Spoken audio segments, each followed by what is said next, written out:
Ya Rasulallah. Les personnes qui, n'habitant pas à la Mecque, ajoutèrent foi en le messager de Dieu, sallallahu alayhi wa sallam. Anta nurullahi fajran. Le prophète sallallahu alayhi wa sallam ne fut pas déconcerté. Il persista au contraire dans sa voie missionnaire, et ce malgré toutes les oppositions qu'il avait rencontrées.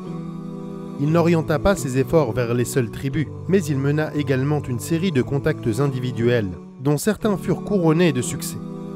Car peu après la saison du pèlerinage, certains crurent à sa mission prophétique et entrèrent en islam. La liste qui suit mentionne l'identité de certains de ces nouveaux convertis. Petit 1. Suwayd ibn Samit était un poète intelligent et discret qui habitait à Yathrib, entre parenthèses Médine. Son peuple le nommait l'homme parfait, entre parenthèses Al-Kamil, en raison de sa robustesse, sa poésie, sa noblesse et sa généalogie. Lors de son séjour à la Mecque, pour le pèlerinage, il rencontra le prophète sallallahu alayhi wa sallam, qui l'invita à embrasser l'islam. Suwayd adressa alors à l'envoyé de Dieu sallallahu alayhi wa sallam quelques paroles tirées de la sagesse de Luqman. Le prophète sallallahu alayhi wa sallam lui dit: ce sont là de bonnes paroles, mais ce que je détiens est bien meilleur. C'est un Coran que Dieu le Très-Haut a fait descendre sur moi. Il constitue une bonne direction et une lumière. Il lui récita alors quelques versets du Coran et l'invita à embrasser l'islam. Suwayd accepta sans attendre l'islam et dit: c'est une bonne parole. Il devint musulman au début de l'an 11 de la mission prophétique et fut tué à la bataille de Bu'ath. Petit 2. Iyas ibn Mu'adh était encore un tout jeune homme de la tribu des Haous lorsqu'il vint à la Mecque au sein d'une délégation qui voulait conclure une alliance avec les Qurayshites contre une tribu de Médine, Al-Khazraj qui était sa rivale, peu avant la bataille de Bu'ath, au début de l'an 11 de la mission prophétique. Le prophète sallallahu alayhi wa sallam rencontra les Haous et leur conseilla de se fixer de plus nobles objectifs que ceux qu'ils avaient en tête. Il leur présenta l'islam après leur avoir dit qui il était. Il leur parla de sa mission et récita quelques versets du noble Coran. Iyas ibn Mu'adh leur dit: ô gens de mon peuple, ceci est bien meilleur que ce pourquoi vous êtes venus. Abu al-Haysar Anas ibn Rafi', l'un des membres de la délégation, prit de la poussière et la lança au visage d'Iyas et lui dit: laisse-nous tranquilles, c'est pour une autre chose que nous sommes venus ici. Iyas observa le silence et l'envoyé de Dieu se leva et partit. La délégation quitta ensuite la Mecque après l'échec d'une tentative d'alliance avec les Qurayshites. À peine Iyas fut-il arrivé à Médine qu'il rendit l'âme après avoir prononcé la formule de l'unicité divine.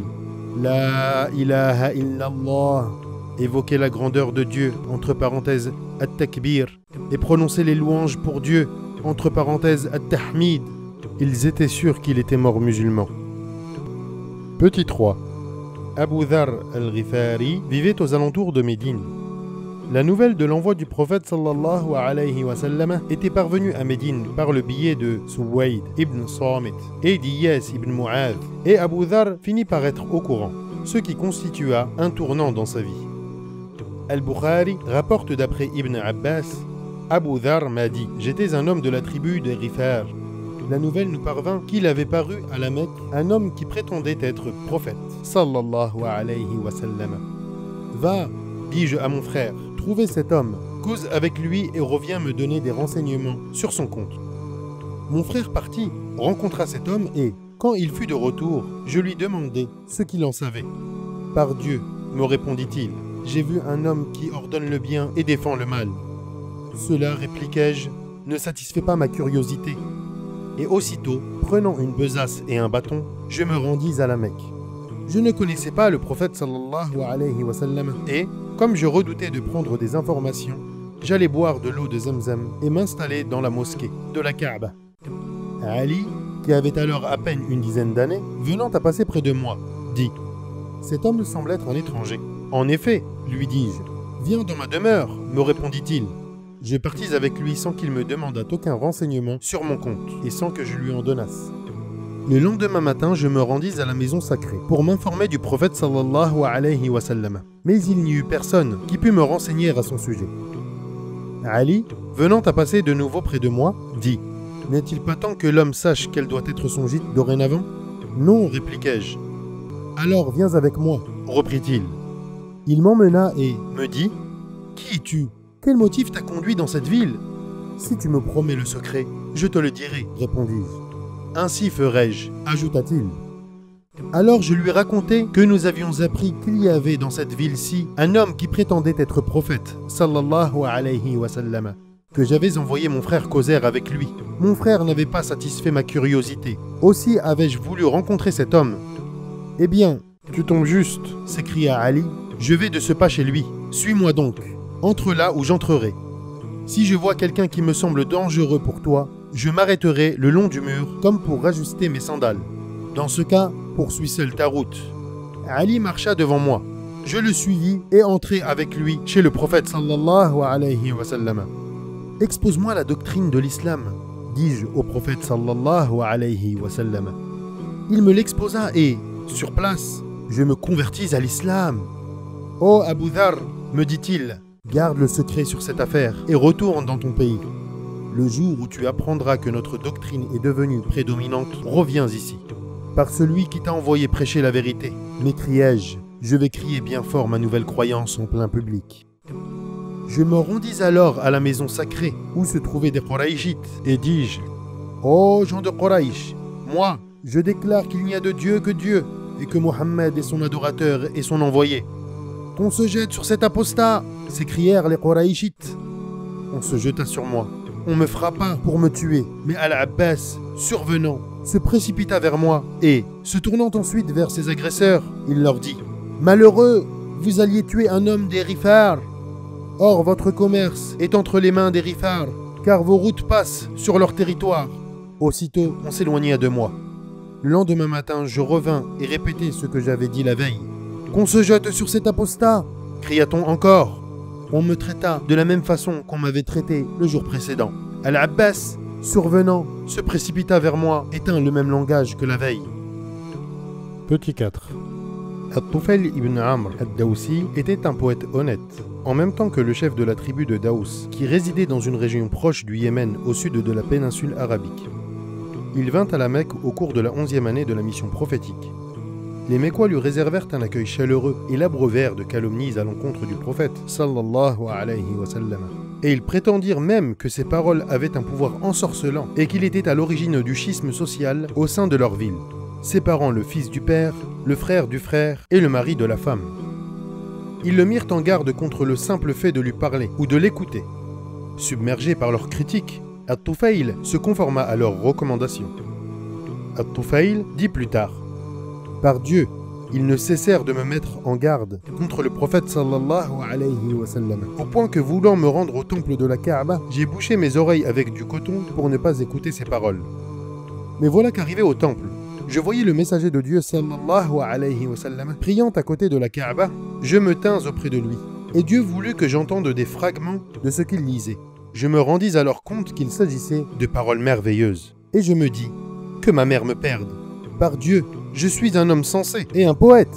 Je peux distinguer le beau du laid. Qu'est-ce qui peut m'empêcher d'écouter les propos de cet homme? Si ce qu'il dit est bon, je l'accepterai. Sinon, je le rejetterai. J'attendis qu'il s'en retourne chez lui. Je le suivis jusqu'à sa maison et y entrai après lui.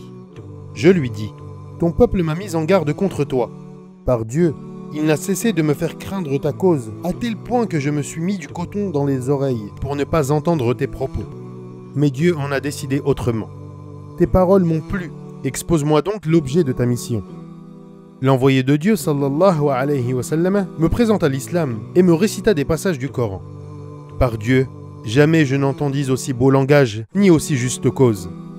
C'est alors que j'embrassai l'islam, que je prononçai le témoignage de la vérité et que je lui dis: je suis un homme écouté. Je retournerai auprès de mon peuple et l'appellerai à l'islam. Prie Dieu pour qu'il m'accorde un signe pour faciliter ma mission.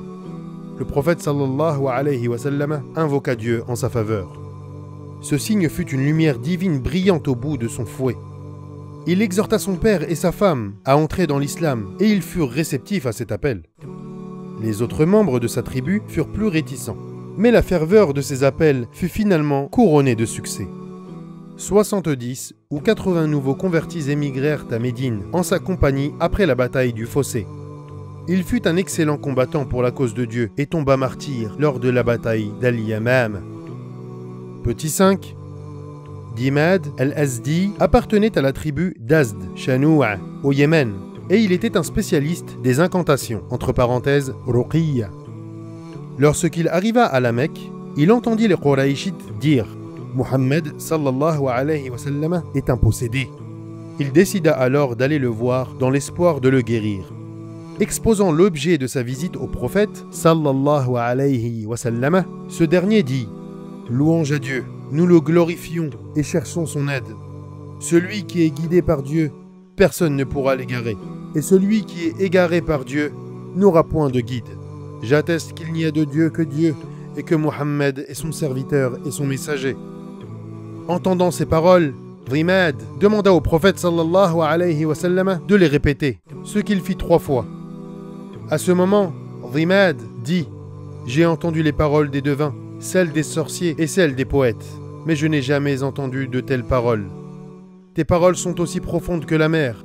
Tends ta main pour que je te prête serment d'allégeance et que je m'engage dans la voie de l'islam. » ربنا آمنا بما أنزلت واتبعنا الرسول فاكتبنا مع الشاهدين ومكروا ومكر الله والله خير الماكرين إذ قال الله يا عيسى إني متوفيك ورافعك إلي ومطهرك من الذين كفروا وجاعل الذين اتبعوك فوق الذين كفروا إلى يوم القيامة ثم إلي مرجعكم فأحكم بينكم فيما كنتم فيه تختلفون